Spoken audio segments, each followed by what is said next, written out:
안녕하세요, 멸치왕입니다. 이전에 올렸던 서울의 봄 리뷰들이 정말 많은 사랑을 받고 있어서 하나 더 준비했습니다. 오늘 알아볼 것은 서울의 봄이 욕먹는 이유 두 가지와 그 두 가지 이유에 대해서 조금 분석해보는 시간을 가지려고 합니다. 자, 그러면 서울의 봄이 욕먹는 이유 두 가지 지금 알아보겠습니다. 첫 번째는 지역 감정을 유발한다입니다. 혹시 이 영화를 보시면서 악역들만 경상도 사투리를 쓴다는 점 눈치채셨나요? 서울의 봄에서는 악역들만 경상도 사투리를 구사합니다. 이에 반해 선역들은 서울 표준말을 구사하는데요. 그런데 정우성 배우님이 맡은 이태신 역의 모티브 장태환 장군께서는 실제로 경상도 출신이라는 점 알고 계셨나요? 하나회는 애초에 육군사관학교 내에서도 경상도 출신 동기들끼리 뭉치기 시작했기 때문에 악역들로 분류되는 전두광, 녹태건은 작품 내에서도 경상도 사투리를 사용하는 게 어쩌면 정확한 고증입니다. 그러나 이태신 장군의 모티브인 장태환 장군께서도 사실은 경상북도 칠곡군, 그러니까 오늘날 구미시가 되는 곳에서 태어나서 경상도 사투리를 구사했습니다. 12.12 사태 당시에 장태환 장군님 육성을 한번 들어보시겠어요?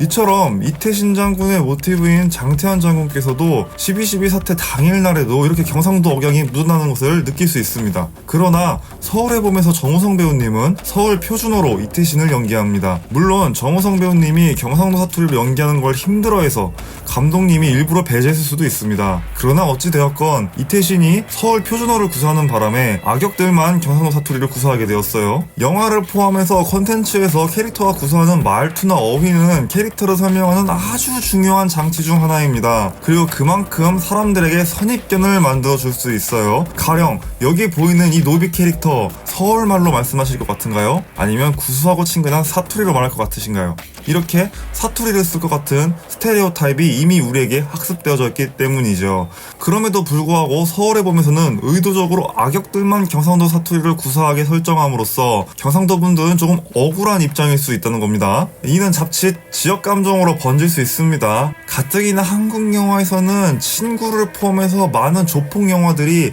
경상도 사투리를 이미 사용했었기 때문에 경상도 사투리를 구사하는 인물에 대한 잘못된 선입견이 투영될 수 있습니다. 그런데 저는 이게 감독님이 의도적으로 경상도 사람들을 나쁘게 만들려고 한 것 같지는 않습니다. 왜냐하면 작중에서 반란군 중장 한영구의 모티브가 당시 제1군단장이셨던 황영시 중장인데 이분도 경상북도 영주 출신이셨어요. 그런데 안내상 배우님은 작중에서 서울말로 한영구를 연기합니다. 심지어 안내상 배우님은 대구 출신이셔서 경상도 사투리가 충분히 가능하신 분이에요. 그러니까 정리하면 악역들 중에 경상도 사투리로 연기할 수 있는 배우가 경상도 출신 역할을 맡았음에도 굳이 경상도 사투리가 아닌 서울말로 연기를 했다는 겁니다. 그래서 이건 제 추측인데 감독님은 그냥 주요 악역들이 실제로 경상도 출신이니까 고증을 따라서 주요 악역들에게는 경상도 사투리를 연기하게 해놓고 이태신 역할을 맡은 정우성이 사투리 연기가 어색해서 서울말로 연기를 하게 하지 않았나 싶습니다. 실제로 정우성 배우님은 강철비에서 북한 사투리로 연기할 때보다 똥개에서 경상도 사투리로 연기할 때가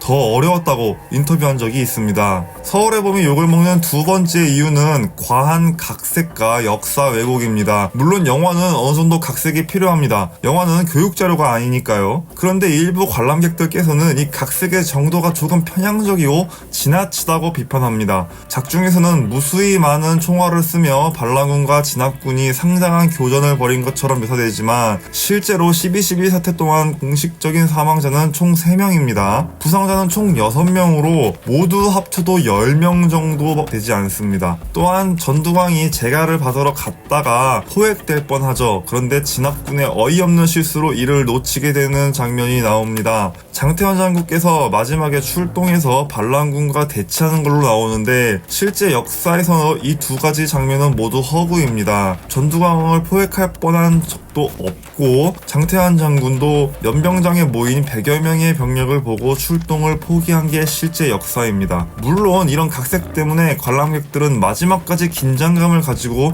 이 영화를 흥미진진하게 볼 수 있었겠지만 실제 역사와는 엄연히 다르기 때문에 역사 왜곡 논란이 있는 것 같습니다. 그런데 저는 역사 그대로 나왔으면 영화관에서 그렇게 재미있게 보지 못했을 것 같아요.